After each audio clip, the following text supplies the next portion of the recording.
Hello everyone, Reselling the Jug Gamer here and welcome back to Katawa Shoujo.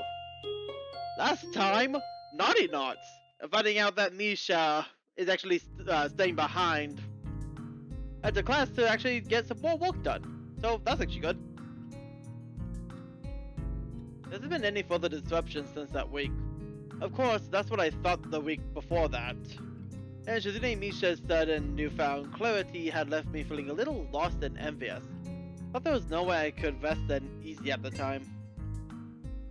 But fortunately, nothing came from my worries.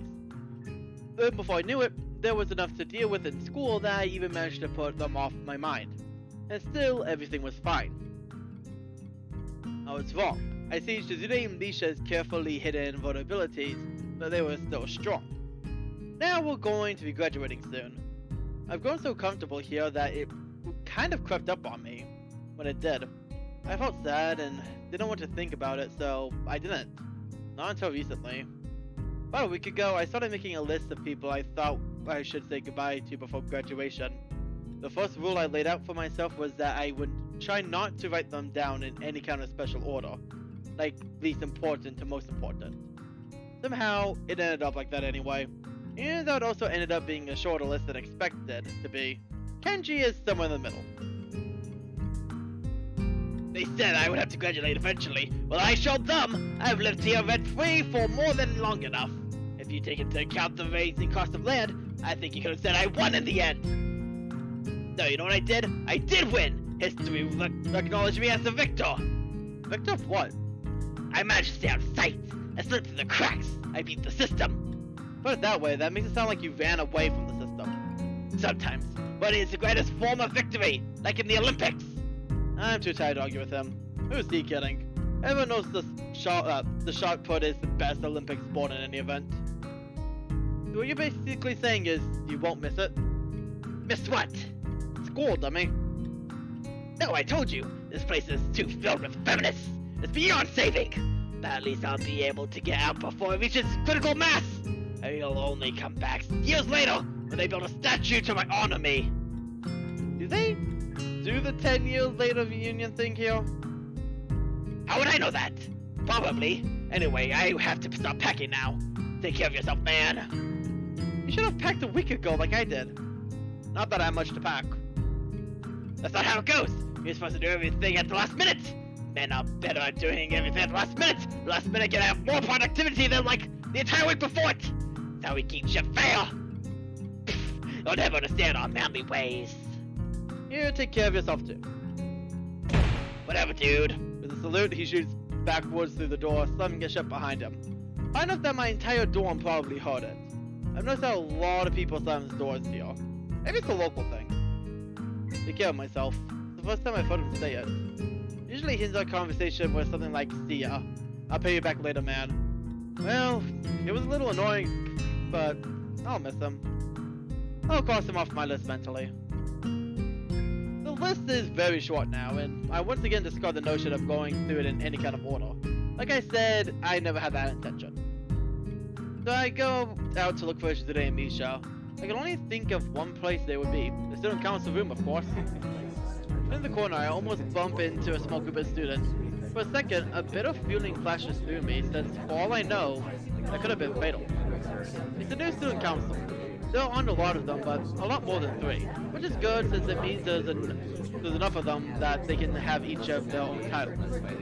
It would have been cool if I had a little desk plaque with my name and title on it. I don't think they do that now, or ever did, unfortunately. The new student council surrounds me while I'm thinking. If anyone was looking at this before, it would be a pretty sinister sight. Maybe they have to come to finally get back on me for calling them the new student council all those times. Like, I was just translating for Shizune, but I guess I should have been less lazy and more tactful. I regret nothing. I know myself being thanked for everything I've done. I'm being thanked. This should make me happy, considering how often I would think to myself that being in the student council was a completely thankless job. This makes me happy, but I can't enjoy it fully. I wonder how things would have turned out if our student council had grown as large as the one that was set to replace us. Even though they only got 2 or 3 more members, It's enough that they have set roles. Not like us, where Shizune seems to be the president, but that was it. The new council thanking me gives me a strange feeling. It's like coming back home and seeing that a tree you nurtured years before have grown. But I feel like I didn't nurture that tree enough. I wonder what more I could have done. It would likely make Shizune furious that I would feel distant from what I did in the student council that way. Or that I imply I didn't do enough. But it's true. I was really only following her. So in a way, I also feel like I'm viewing that same tree from afar. As if I'm seeing it from a window of a train as it passes by. I indulged in these thoughts for too long. When I snap out of it, I realize I'm still standing there, surrounded by new student council. I do the only thing I can do and apologize for zoning out, then I thank them back. When they walk away, I enter the student council room, which looks a lot messier, but seems to have gained a computer. Makes sense. I recall hearing all of the clipboard girl talks about her plans to use a computer to make all the boring data entry Shizune does more tolerable. Can't remember which one said it, though. It always seems to be the more ambitious one, but then again, Kaiko appears more serious. Well, it doesn't matter now. Oh, I guess that's Aoi? I need to go and learn more Japanese.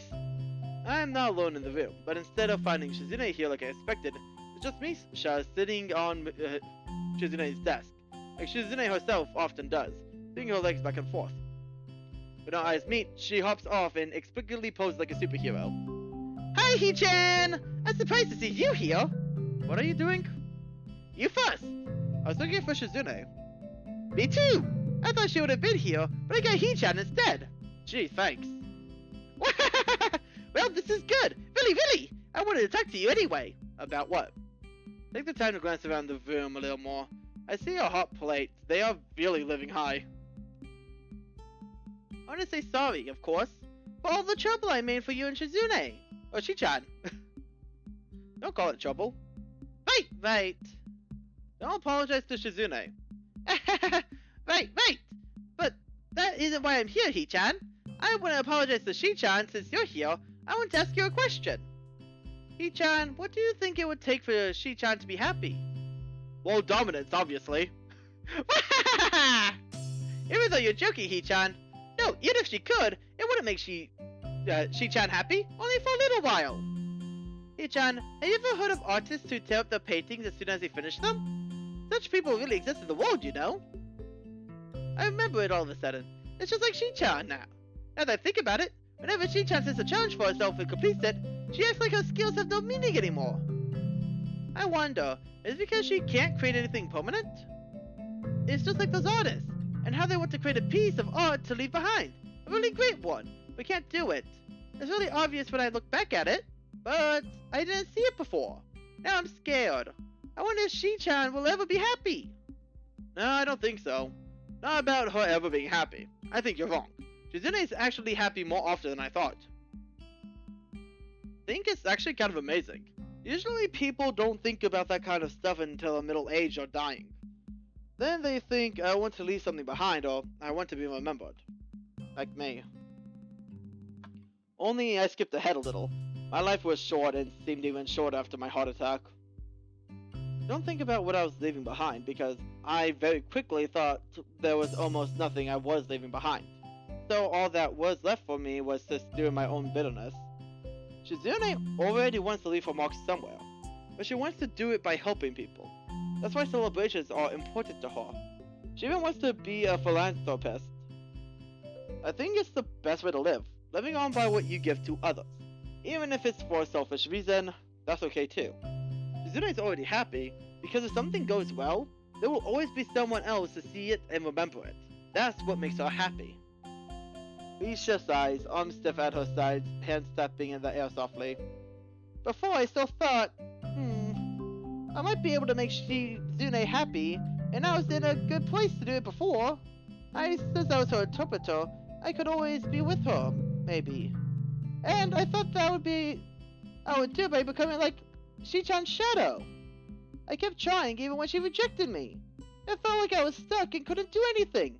But watched Shi-chan back getting smaller while she kept going, I was scared, even though I should have accepted it. It's hard. Maybe I could have at least understood Shi-chan. Wait, it looks like I was completely wrong after all. I didn't even know that, or think about it. Shi-chan would call it a complete loss. Okay, I'm done. That's it, He-chan. But since you're the one who knows Shi-chan best of all, you can't make her cry, or I'll be angry. I'm going to go overseas after this. I even have a little recommendation. Or I don't think I would be able to normally. Maybe I'll study and become a sign language teacher over there. Who knows? That means you have to look after Shi-chan, okay? Misha's smile is as honest as ever, but she's obviously changed. The look in her eyes is that of a much more attentive girl. It seems to be true that hardship builds wisdom. Well, it reminds me of that look in Shizune's eyes. I wonder what Shizune might have been through to have become who she is. I can take a guess, or maybe she was always like that. I want to see her even more and suggest to Misha that we should look for her together. Of course, it's just a pretext to spend more time with a friend. It's strange how it hasn't been so long since we last hung out together, the three of us in a span of routine student council day. Yet it seems like it was a long time ago. Maybe the future can put that kind of lens over the past. Speaking of lenses, I saw Yukio standing around, fiddling with a tiny modern-looking camera in her hands. It would be unnoticeable if it weren't metallic enough to reflect the sunlight. Misha calls out to her. I thought we were supposed to be looking for Shizune. Hi! What are you doing? I'm just taking photos of everyone. That's obvious. Awkward. Misha, I'll never forget how you taught me that someone can hold so many secrets and still have a massive lack of tact. Where's my photo? You want a copy? I don't know. Well, only if you promise to keep it a secret, or else everyone will want one too. That happened to me in elementary school. Only it was as candy. Okay, I'll take a photo of you now then. Wait, I'm not ready. I was just kidding. Hey, Chan, make a peace sign. I'm not going to do that. The camera flashes go off, blinding me. Ah! Iko shields herself behind it, letting out a moan of frustration. I'm supposed to turn the flash on outdoors. She starts apologizing unnecessarily and then quickly slips away. Wait! Yes? Did you see Shi-chan around here? Yes, in front of the gate. Thanks. You can barely get it out before I have to start following behind Misha. Wait, shouldn't we talk to her? Wasn't she on your list of goodbyes? What did it lead? Not for very long. The gate is barely a minute's walk from here. Even though that can be tiring for me sometimes. You see Shizune with the student council. They're probably thinking her too. As soon as she sees us, she shoos them away, which is very easy since I doubt any of them can understand sign language or use it, so they're not too sad about leaving. Which in turn makes me wonder why they would thank her without someone who can, but it's a thought that counts. Misha immediately hugs Shizune and then leans against the gate next to her. I, on the other hand, decide to hang back a little and let them talk. After a while, Misha wanted to talk to Shizune this whole time. I can wait. I even turn away so I don't eavesdrop on the conversation. I end up losing track of time. Look at my watch, it's already been 10 minutes. I wonder if they're done and turn around to find them behind me. What are you thinking about? Boring philosophical things that I don't want to talk about. Don't worry, I'm not thinking about it too hard. Good. Getting philosophical at a time like this would be the worst thing you can do. Yeah, I just want to stand here for a bit. It's relaxing. It was a busy week! Not really. Not for me. I know that they must have been busy, but I think I know what I want to do now. When it hit me, I didn't feel particularly fired up or anxious. It is the opposite. I feel at peace for the first time in a long time. And I want to savor that feeling a little more. I think that I want to teach here. As soon as I thought this, a long winding road appeared in my mind. An uncertain road that leads back here. I wonder if I'll be able to meet someone in the future like me. Someone filled with bitterness. I want to talk to that person since I can't talk to myself. I want to tell them that life is too short. Something that couldn't be told to me, only shown. I want to do it without pity. If I had been pitied, I'm sure that I would have only died a little more. When I think about that first week, I was still thinking about how well it went. So well that it could only be called the result of kindness. I feel like I want to show others that same kindness. And I also want to keep chasing Shizune. What does the new student council want, Shi-chan? It's hard to daydream when you have to deal with Misha's voice. I don't know that they had someone who knew sign language. They don't. I think it was more likely just a goodbye, so I appreciate it, even though I couldn't tell them. How do you know I was here? It's supposed to be a secret? Anyway, we asked Yuko. Did she take a photo of you too? Yeah, she, without asking me first. She says Yuko is doing anything for the moment it's rare, though. I'll let it go. She snaps her fingers, more because I think she likes it than out of realization of an idea. We should take a photo of the three of us. We haven't had taken a student count. How am I messing up this badly? I can tell you why, because it's 12:41 and I'm tired. We haven't taken a student council photo yet. Now's the perfect chance. But if I have to look at this picture a year from now, I don't want us staring back at me. Huh? What does that mean, Shi-chan? Pictures are supposed to capture the moment, isn't that right? Without a doubt, they're not just portraits. The setting around would be so stiff, it wouldn't even capture how I feel. I feel like we'll meet again, so this isn't an occasion to take it as such a serious photo. It should be a see you later type of photo. Not a big deal. It should be something more festive. Oh boy. Like this. Follow me! Shizune poses like a musketeer so quickly that I'm sure she even knows it's silly. Didn't really have to do such a cheesy pose. I can think of no better pose. Isha, go find Yuko. I don't like this pose either, but I think it's kind of nice. That doesn't even make sense. She's already gone and returns, dragging Yuko behind her. The flash is off, a red LED blinks 3 times above it after Yuko's fingers press the button. Shizune glances at both of us, waiting to make sure we have the timing down. Yuko watches. We jump!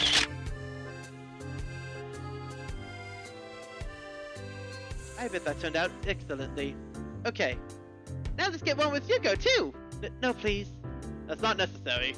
I want a copy of this photo too. I luckily die younger than the average person. My life could unexpectedly burn out at any time. I don't have any time to waste then. I want to live as much as possible. I also want to see other people smile from what I've done, made and done. Living vicariously through the happiness of others doesn't seem so bad. Feeling joy through another person's happiness doesn't seem like such a bad thing. It's the easiest way I can think of to draw out my own life and give it distinction. Maybe this is the meaning that Shizune has found for herself. Although, it's just my theory. People find themselves alone more often than in their lives and without direction. However, people can take refuge in moments of happiness. They can dot a person's life like a stop sign on a chain map, or waypoints of memory on a long trail. These individual moments, on reflection, can give a person's life fulfillment. Every friend and festival, and joyful meeting, and joyful party. I want to be able to ask Shizune one day if I'm right. I want to spend the time I have with her. And finally, I want to make Shizune smile for herself. I love you. I pause, wondering if she'll look at me, confused, and asks why I say it out of blue. She doesn't. Do they do that reunion thing there? Of course they do. A student council member should know that. Sooner than that, though, okay? Both of you. Right! Yeah. Yuko, you do the pose too. Afterwards, we can go for tea. Shizune laughs as if she doesn't have a care in the world. Misha's laughter joining with hers as easily as if it were her own. We'll meet again. We most certainly will meet again. And that was a good ending for Shizune's route. Some people said that this is a kind of a bit of a boring one, and I can see it in ways, like, because there isn't that many choices. I think it's literally just the choices in Act 1, and then the Comfort Misha. I think those are like the only real choices. In Rinse, you had a lot more choices, but they also, a few of those didn't matter, you could say. Then again, you have ones that actually changed a future, like, dialogue option. If you went and asked if, Emmy's her friend instead of, are you her friend? But still, that was fun.